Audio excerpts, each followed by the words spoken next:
Hi friends, welcome to my channel. Today we are going to learn Class 5 EVS, Chapter 5 Seeds and Seeds. Gopal was waiting for his mouse's family to visit them. They will be coming the next day for their holidays. He was thinking about all the fun and nice food that he would have with his cousins. Just then his mother called out, "Gopal, before you sleep, remember to soak 2 small bowls of chana." As he was soaking the chana, Gopal thought, how will 2 small bowls of this be enough for 8 persons? So he soaked another 2 bowls of chana. In the next morning, his mother saw the chana were overflowing from the vessel. "How much did you soak?" asked his mother. "How did that happen?" wondered Gopal. "You soaked too much. Anyway, it is good. Now I will cook half of them and leave the other half to sprout. I can send this sprouted chana to your aunt. The doctor has told her to eat sprouts," mother said. She tied half of the soaked chana in a wet cloth and hung them up to sprout. When we soak the seeds, what happens then? All the seeds have some cover. Seeds absorb water and swells up into double of its size, just like a sponge absorbs water. The seed is covered with a seed coat. What things are soaked before cooking in your house? Why? We soak the following things before cooking.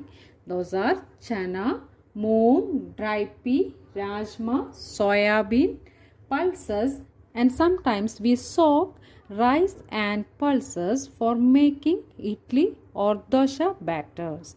When we soak these things, it becomes soft. After soaking chana, it becomes soft. What happens when we soak all these things?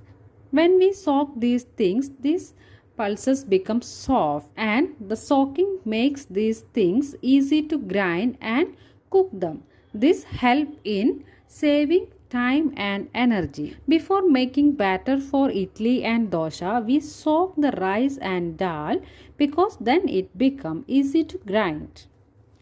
What things do you eat after sprouting? How are they sprouted? How much time does it take? The answer is, we eat chana, moong, etc. after sprouting. These seeds and pulses are soaked in water overnight, and then we drained out the water and kept these soaked seeds in a basket or suspended in a cloth so that they can get air. How much time does it take? For chana, it takes about 36 to 48 hours to sprout, and for moong, it takes about 26 to 36 hours to sprout. Has the doctor or someone you know ever told you to eat sprouts? Why? Because sprouts are very nutritious. Take some chana and 3 bowls.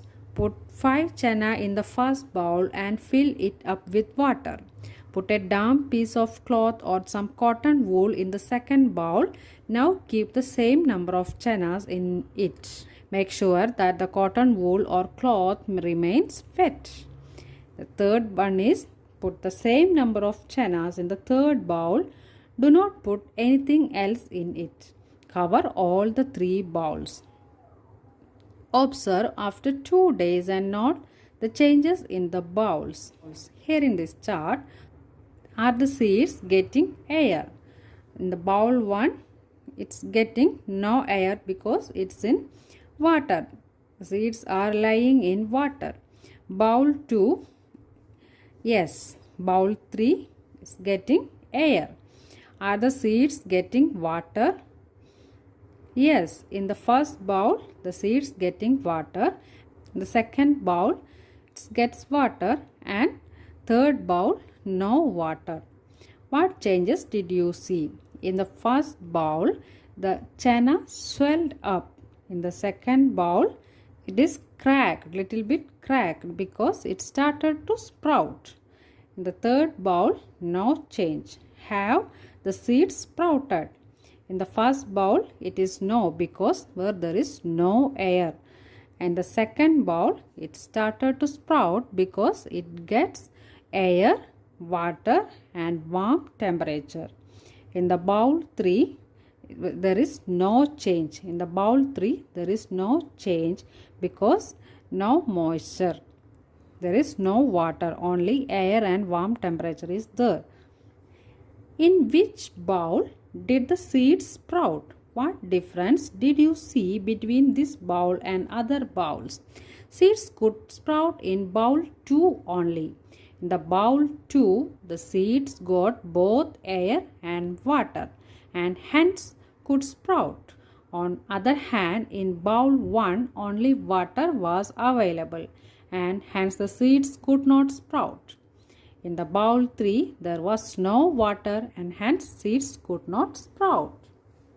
Seeds need air and water to sprout. Gopal's mother tied the chana in damp cloth so that seeds could get both water and air. Right temperature also needed. If we put all these bowls in a fridge, there will not be sprouting. When you split the whole masoor, you get masoor dal. Then you cannot sprout masoor dal. Why? When we split dals, it do not sprout. Why? Because the two cotyledons are separated. There are two parts in the seeds. There are two cotyledons. Inside the seed cover, the seed has two parts. They are two cotyledons. When we observe a sprouted seed, we can see a baby leaf, baby root and cotyledons. Seeds are safeguarded under a cover or coat known as seed coat. When we split a sprouted seed, we can see the small parts inside a seed.